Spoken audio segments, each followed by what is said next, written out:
next guest is an Oscar, Emmy, and Grammy-winning artist who has a new album called A Beautiful Revolution, Part 2. It comes out September 10th. Ladies and gentlemen, here is Common. That brother Common, any fool can see. Reason he's smiling is 'cause of Tiffany. His brand new album, beautiful and wise. His revolution, it will be televised.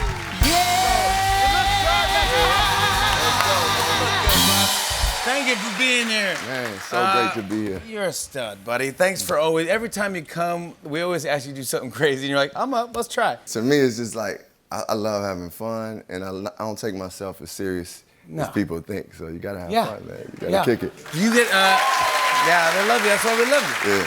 I want to talk about the new record, by the way, the new album. Who did the art on this?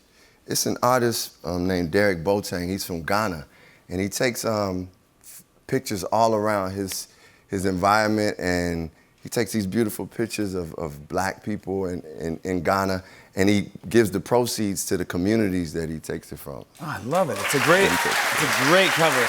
A Beautiful Revolution Part 2. Yeah. I can't believe that you get like a little nervous. I mean, you just performed for President Obama's 60th. Yeah, I was more nervous to do the rap remix than to do President Obama's. Do you get nervous though before, if you're performing in front of, I mean, there's some big names there. I mean, I get a little nervous, but it's those good nerves.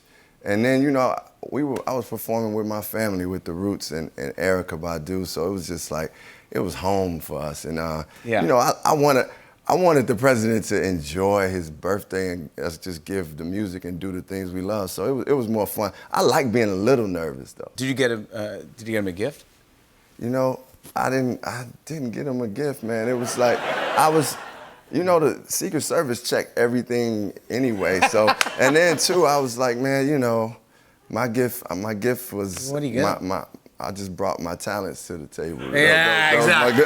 That's exactly right. Yeah, what? That is a gift. No, but seriously, I thought about it later, like, damn, I didn't get him anything. But what do you get the president? No, I have no clue. But isn't it true that doesn't he owe you a birthday gift? Yeah, you know what? My mother actually is really great friends with someone that works for the president. And for one of my birthdays, she got me a gift that I was supposed to play President Obama in a one-on-one in basketball. It was years ago, and I never got to fulfill that prophecy. Well, you love basketball. I mean, you're a player. I love basketball. I was ready to play him, and I was ready to beat him, no matter what, you know. Like, and I wasn't gonna back down because he was the president. No. Or Secret Service is around doing that thing. Yeah, some people do that. Yeah. And they go like, oh, he scored, 89 points. Yeah. Wow, he's really good. No, you would play hard. I was gonna go hard. I know. I got love for Michelle. I got love for the family, but I wanted to beat Barack Obama in one-on-one. And he never. But you can still do it now. You can do it now. Yeah, I don't know if he's playing like straight up games. He probably would want to play golf, but I could play horse. You know horse.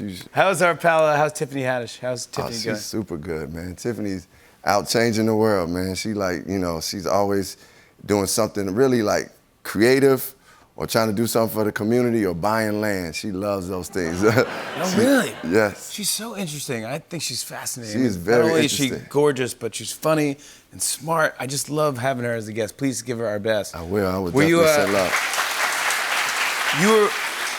You were friends before you started dating. Yeah. Who asked who out?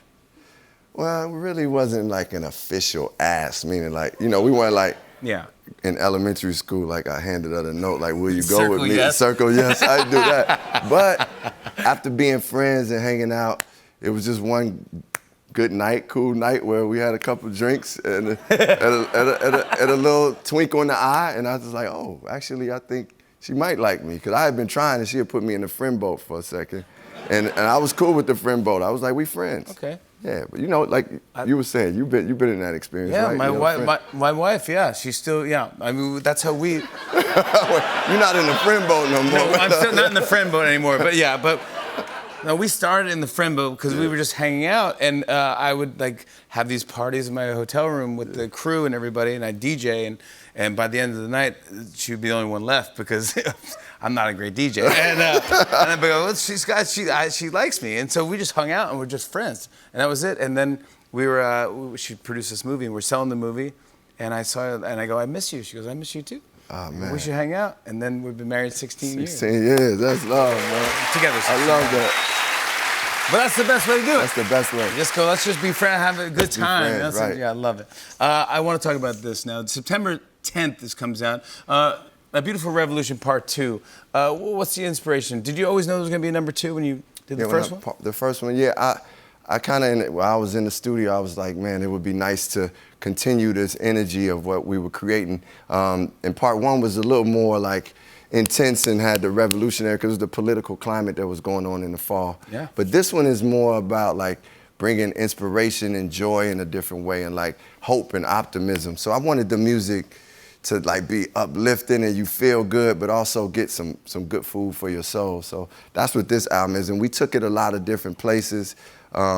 But I feel like the music is like about rejoicing. Wait till you guys hear this and see this performance tonight. When We Move is the song. Yeah. And it is so good. And you were saying well, I mean, you know Black Thought for how long now? Look, The Roots? Let me tell you, I wouldn't be sitting on this couch right here if it wasn't for the Roots, to be honest. Like that's my family.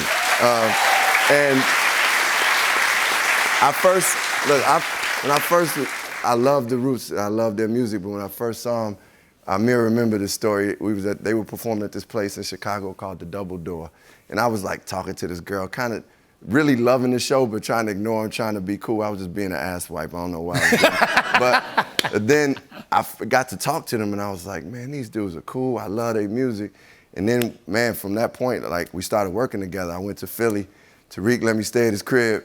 He introduced me to Fela Kuti, was cooking good fish. I heard y'all had cook-offs too. Like, Yeah. Cooking good fish. Yeah. And when I saw them win a Grammy, I was like, damn, I could win a Grammy, like, cause it's just my family doing it. So right. this is just family, man. When I see them, we've known each other over 20 years. So yeah. Yeah. I love it when you come on the show. We obviously love it when you come on the show. Hopefully this feels like home to you. Yeah, this is home, man. It's home. I love you, bro. Thank you.